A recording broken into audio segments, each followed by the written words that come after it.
TheJbeans.net. Old San Juan is one of the easiest cruise ports to explore on foot, especially if your ship docks near the historic district. Since we had visited San Juan before and had already explored several of the more familiar stops, we used our December 2025 visit to revisit a few places from our previous food tour, try a restaurant we had missed, and see a couple of historic stops along the way. In this video, we'll share everything we did along the way, including where we walked, what we ate, and the stops we visited during our afternoon in Old San Juan. Just a quick note that if you enjoy this video, please give us a thumbs up or leave a comment. It really helps our channel. And consider subscribing so you get alerted when we add new videos.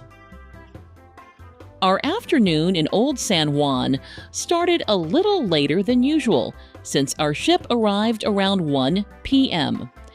That gave us a shorter window for exploring, and with some of the places we wanted to visit closing within a couple of hours, our route ended up being a fairly focused walk through the historic district. After disembarking, we walked out toward Calle Marina, the main road that runs along the southern edge of Old San Juan. We then turned left and walked to our first stop, Café Colao, which was one of the shops located by the nearby ferry terminal. The cafe made for an easy first stop, and we ordered a tasty iced caramel latte for $6. From the cafe, we walked toward Calle de la Tanca, then turned inland and followed the road north into Old San Juan. Soon we passed Café Cuatro Sombras, where we enjoyed a coffee and quesito during our previous visit. We continued following Calle de la Tanca to the intersection with Calle de San Francisco, then turned right to find Cafeteria Mallorca. We visited the cafe during our previous trip to San Juan and ordered a plain Mallorca, which we weren't very impressed with at the time. After that video, 2 viewers commented that we needed to try the version with ham, cheese, and egg, so we decided to return and give it another try. The restaurant was quite busy during our visit, so we initially had to wait outside with other guests, then waited a bit longer after getting inside. We ended up getting our food about 15 minutes before they closed, so our afternoon arrival in San Juan definitely affected the timing of our stop. We ordered a ham and cheese Mallorca, no egg, for $8, and we agreed with the comments. It was much better than the plain version we tried during our previous visit.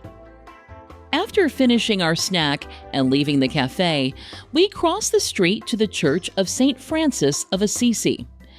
The original church was built by the Third Order of Franciscans in the mid-1700s, and the current church dates back to the late 1800s.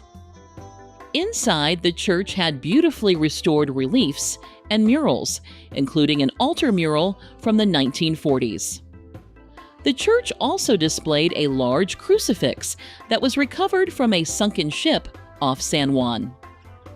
After looking around the main sanctuary, we visited the basement crypt, which included catacombs, old graves, and displays of sacred art. From the church, we walked west along Calle de San Francisco to the intersection with Calle de la Cruz. We then turned right and walked a couple of blocks to De Llaverdura, a small Puerto Rican restaurant we wanted to try. The restaurant was clearly a busy spot during our afternoon in Old San Juan, and we ended up waiting about an hour before we were able to get a table. Even then, we ended up sharing a table with a mom and son who were vacationing in San Juan to help us get seated a little faster. We ordered the Puerto Rico sampler along with a Malta India drink. Despite the name, Malta India is a Puerto Rican non-alcoholic malt beverage. It has a dark color and a sweet, malty flavor, so it was an interesting local drink to try with the sampler. The sampler was served on a large wooden board and included several Puerto Rican items such as yellow rice, fried sweet plantains, pulled pork, sausage, and more. The food was tasty, and we were glad we tried it. However, with the extremely long wait, we weren't completely sure it was worth spending so much of our limited port time at the restaurant. After leaving the restaurant, we walked west along Calle Sol to address 152, which was the location of another narrow house. We saw La Casa Estrecha, the narrow house, during our previous visit to San Juan, so it was fun to see another narrow house during our most recent visit.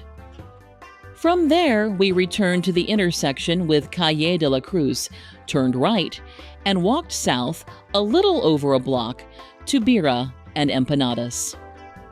We really enjoyed the restaurant and bar's empanadas during our previous visit to San Juan, so we decided to stop again for a quick bite. We ordered an empanada to go for $4 and continued on our way. Thankfully, the empanada was just as tasty as we remembered from our previous visit. We continued south along Calle de la Cruz, then turned right at the intersection with Calle de la Fortaleza. We followed the street to our final stop of the day, Anita Gelato, at the intersection with Calle del Cristo. The shop had a very long line that snaked back and forth inside the store and continued outside. Even though the line moved a bit faster than we expected, it was still about a 30-minute wait to get our treat.